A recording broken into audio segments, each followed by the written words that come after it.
now. Let's see if we got this going. Okay, it looks like it's going live here, so I'm going to go ahead and get started. First of all, I want to say what's going on Facebook. I want to say what's going on YouTube. I'm going to weigh in real quick while this thing is working correctly. I've been having some problems with my phone, so it's been kind of hard for me to record certain things because sometimes it'll disconnect me. So I'm going to go ahead and do what I got to do. I'm weighing in real quick on these two incidents that happened over the weekend and everybody's been talking about during the week. You've got this situation where Sarah Sanders Huckabee went out to a restaurant and was asked to leave the restaurant. I believe the restaurant is called the Red Inn, located in Virginia. And her and her family went out to eat, and the owner approached her, was very polite, but said, I just cannot serve someone who is supporting an administration that is pushing forth inhumane and undemocratic policies, and asked Sarah Sanders Huckabee to leave. Now, personally, I don't see nothing wrong with that. I mean, if she's a restaurant owner, she has every right to protest any policy that she agrees or disagrees with. Also, whether you're a Republican or Democrat, any administration, whether they're a Republican or Democrat that gets in office, still works for you. You know, regardless of whether you are a Democrat and they're a Republican, or whether you are a Republican and they are a Democrat, that individual that has been put in public office works for you. So they have every right to approach you and take a stand on something that they feel that you may be doing that is inhumane, or in other words, undemocratic.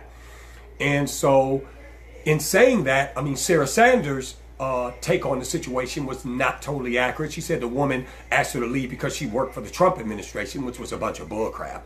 You know, the woman asked her to leave because of her support of policies that she felt was just wrong and just was un-American. Now, this is something that has happened throughout our history.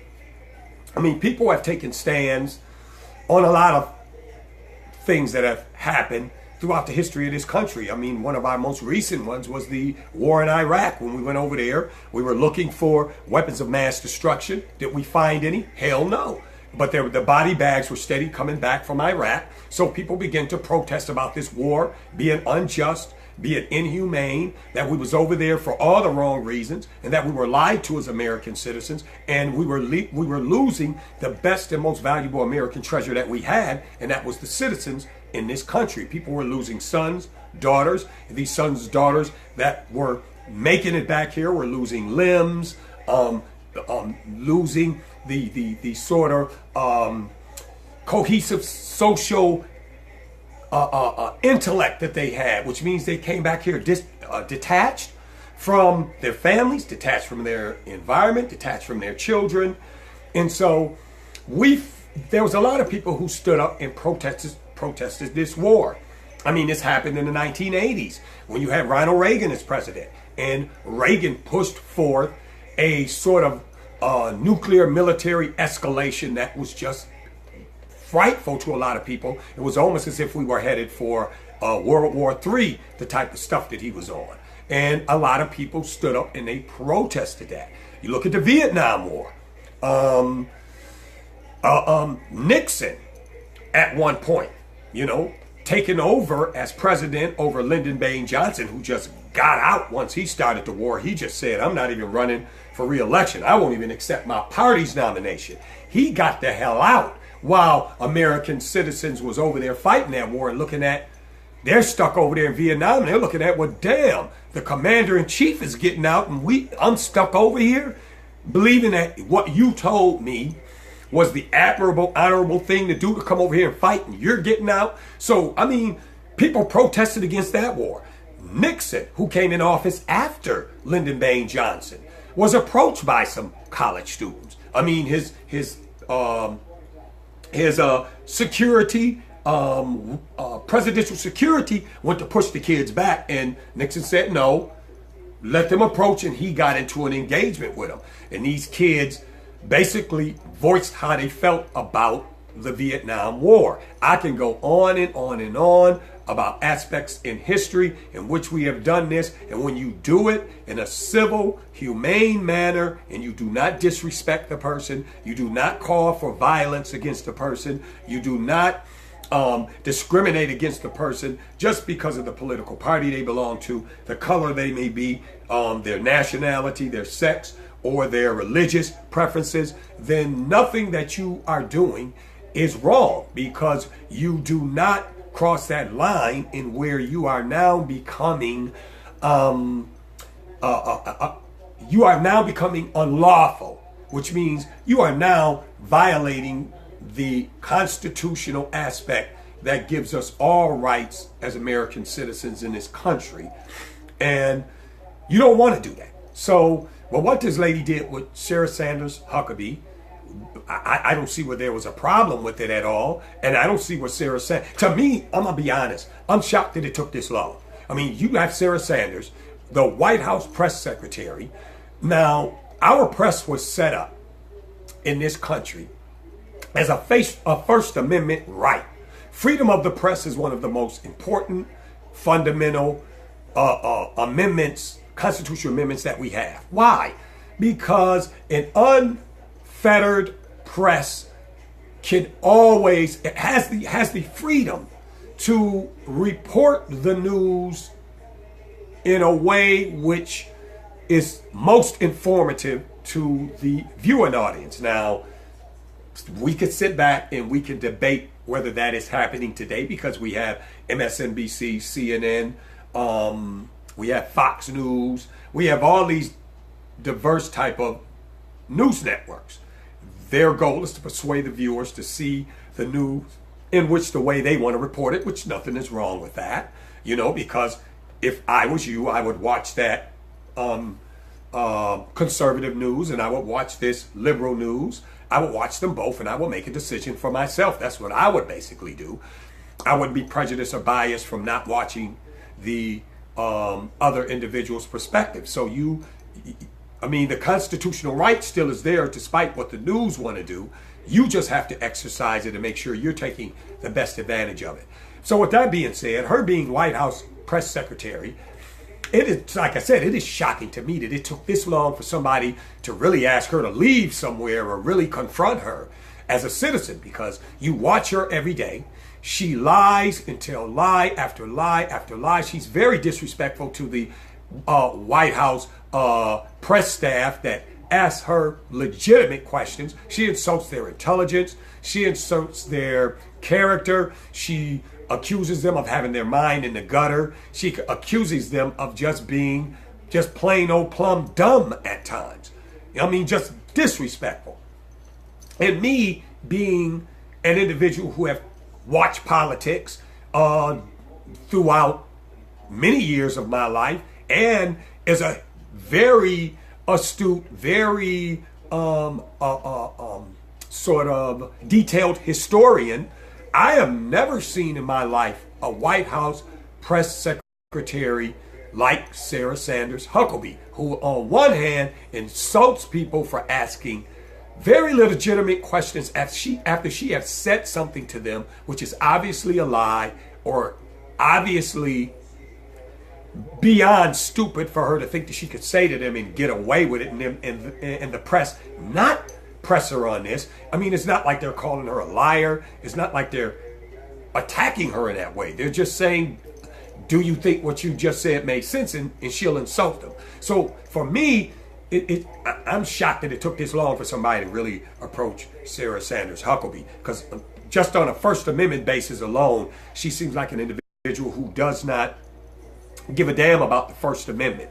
Now, with that being said, as far as that issue go, like I said, I don't really see nothing wrong what she's done. Now to go to the other issue that I want to discuss, and this was Maxine Waters, Democratic representative for California, Maxine Waters, and her speech calling for her supporters to get out of their cars if they see a member of the Trump administration at a gas station, at a restaurant, at a store. I don't care where you see them. You get out your car, you create a crowd, and you push back on them, and you tell them they're not welcome. I'm going to start off by saying this right here. That, to me, was shockingly stupid on Maxine Waters' part, knowing the political savviness of an individual like Maxine Waters. Maxine Waters is a very politically, strategically savvy survivor. The lady is sharp. I mean, Maxine Waters, while she has been in office in California, she has faced a lot of issues, some of them of an ethical nature involving her and her husband, where she survived, where a lot of people wouldn't have survived what she did. Their political careers would have been over with. And she survived a lot of issues. And so to see Maxine Waters act that way, to me, was just extremely, I don't know what else to call it, but stupid. And it's because she lowered herself in a lot of ways to the character, and I won't even call it politics. I would just say the character of our president. And let's be for real. President Trump conducts himself in the way in which he conducts himself for one reason and one reason only. It's because he is stupid when it comes to politics. President Trump is dumb as shit. He don't know nothing about politics. He knows nothing about the Constitution. Every time he opens his mouth and talks about what he wish he could do as far as president, it always crosses some constitutional line. He doesn't even know the words to the preamble to the Constitution. He doesn't know the words to the Star Spangled Banner. He doesn't know the words to the national anthem. You look at him on public TV, not even able to fake and mouth the words as if he knows them. So this is a guy who is absolutely detached from anything that is political, anything that is high politically intelligent, anything that is politically savvy, and anything that is a proper sort of way for a politician, especially on his level, on the national and international stage, in which he should carry himself. I mean, there's national, international leaders right now who think he's the biggest idiot on the planet. And he knows this. So the only way that he cannot look as incredibly dumb as we all know he is to get people to play on his level. Because once you do that, he doesn't look dumb anymore. People forget about how dumb, people don't forget about how dumb he looks, but he doesn't look dumb anymore. So for Maxine Waters to do what she did was ridiculous. Now I don't mind you telling your supporters, approach the members of this administration, question them, have the intelligent questions, make them give you answers that make sense, hold their feet to the fire, because they represent you and they work for you. You don't work for them.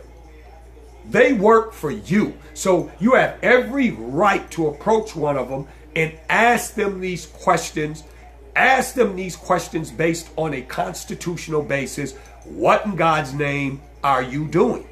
Do you think that this represents, it shows the world what we are as Americans? Do you think what you're doing represents American values? Do you think that the American people that voted for you in office in 2016 still believe in you as president of the United States and will vote for you in 2020? You have to, there's nothing wrong with telling them to do that. I encourage every politician, doesn't make a difference who party is in power, to encourage your constituents to do that. Step up and ask these questions. But when you did what Maxine Waters did, she just said, get out there and just approach these people. She didn't give no sort of guidelines of how to do it.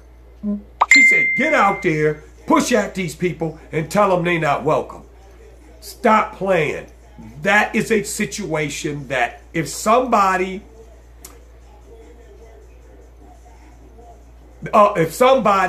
in your constituency does not know how to control themselves and are quick to violence, that person could do exactly what you said, and it can escalate into a violent situation.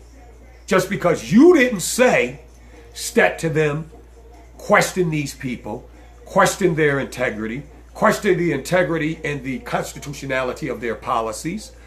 And I don't want any disrespect, I don't want any violence. I don't want any sort of behavior that would violate the constitutional rights of you or the individual that you're confronting. And if you can't do that, then goddamn it, I don't want you doing nothing. She didn't say that at all. She just said, if you see these people,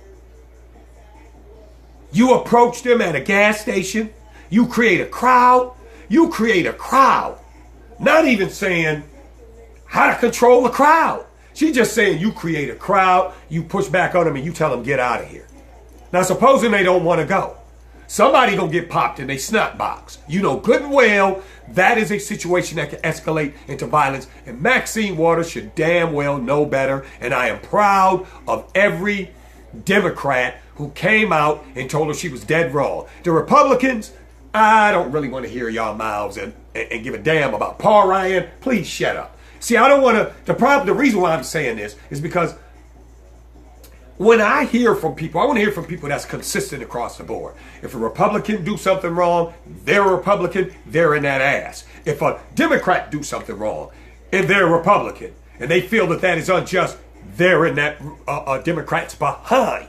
Okay? I don't like people who act inconsistent. So when you're inconsistent like Paul Ryan, you know, acting like he got the spine of a jellyfish, you know, the spine of boiled spaghetti, you know, and most of these Republican politicians who are opening their mouth against Maxine Waters but can't say nothing when it comes to Trump's misbehavior, not just on the national stage, but the international stage with our freaking allies. They can't say nothing.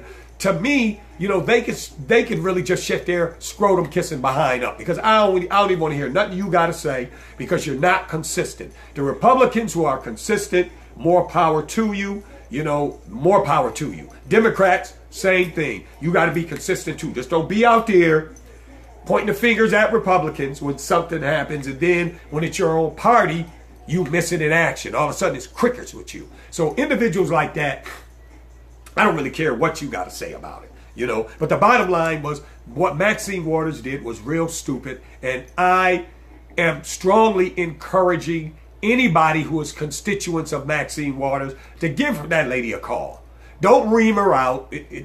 I mean, what you've seen happen is Trump starting to get up under the skin of people. He likes talking about people. He likes fighting, and he likes confusement and frustration.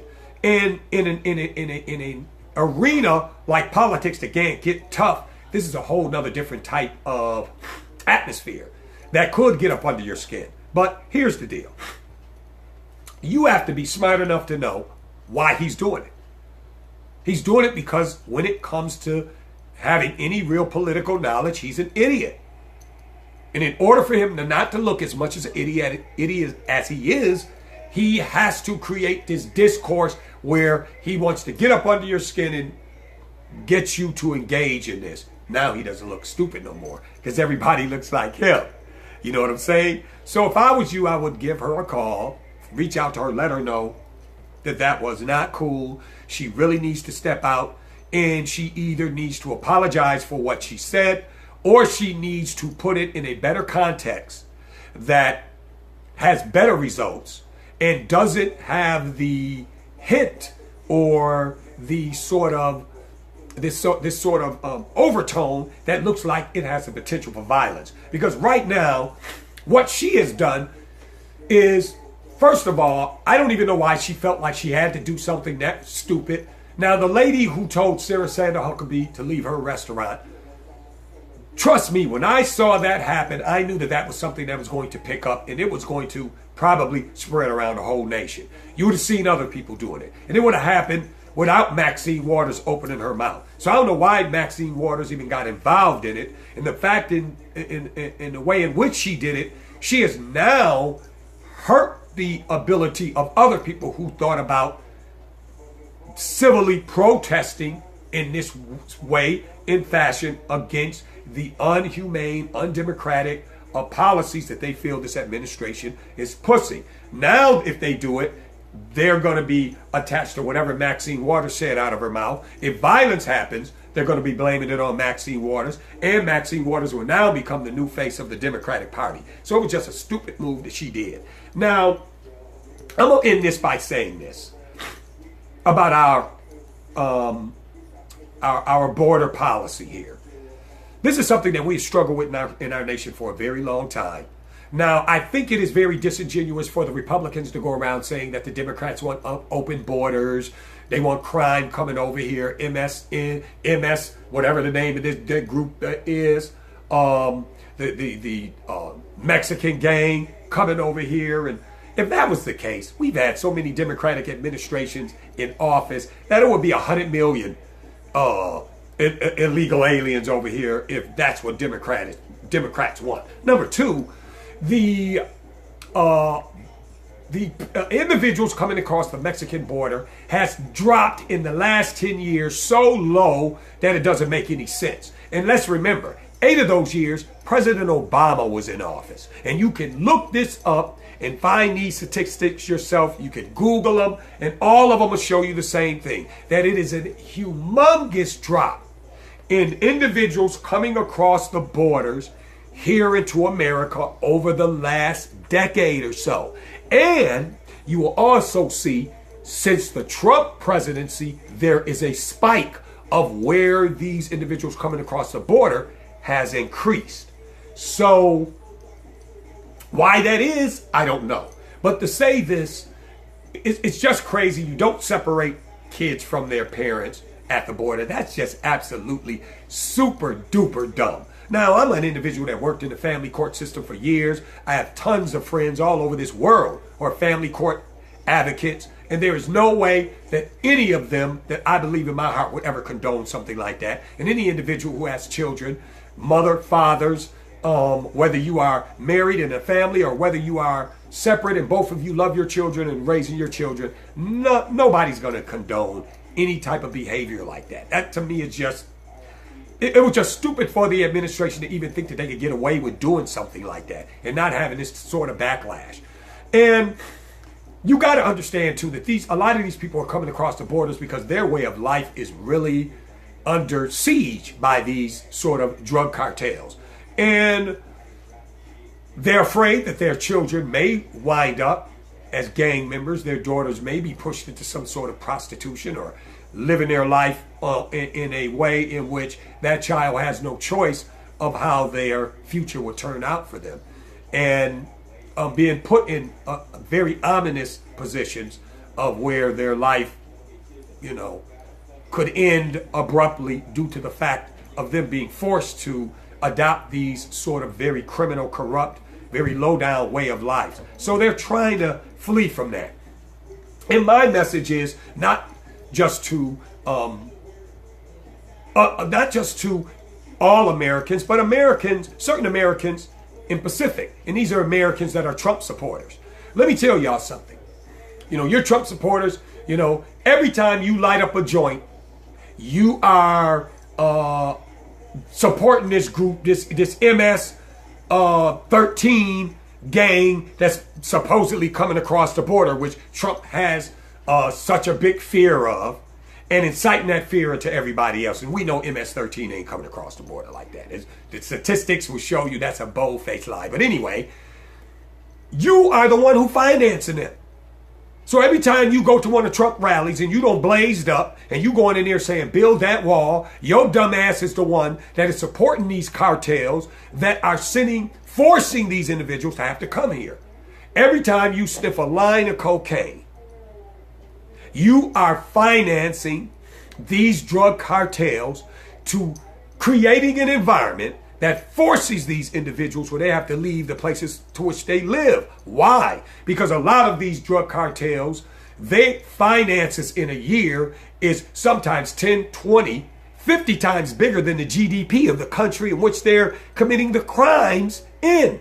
So the countries don't even have enough resources to fight these people. And every time you blaze up a joint, every time you snort a line of cocaine, every time you smoke some Thai stick, every time you go smoke some hash, every time you consume a drug that is grown and comes across that border, shut your damn mouth when you start talking about building a wall. because you're the very goddamn person causing these individuals' way of life to be what it is, to where the hell they got to run over here. Because let's be for real, the United States is one of the biggest consumers of drugs in this world, period. We are the biggest financiers that destroys the lives of these individuals. So the bottom line is, man, listen, take a look at yourself in the mirror when you say build that wall. Look in the mirror, man. Look in the mirror and count how many joints you smoked, how many blunts you smoked that week. Add up how much you smoked that year. You say build that wall and you're a Trump supporter, add up how many dollars you spent on cocaine that year.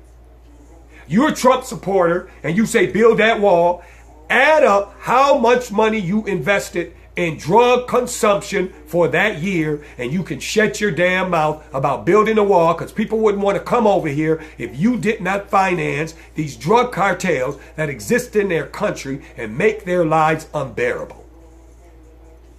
Bottom line. Now I'm going to leave it there. I'm all done. I hope you guys watch this video and weigh in on it. You know, you got a personal opinion. Give me your personal opinion. I would love to hear it.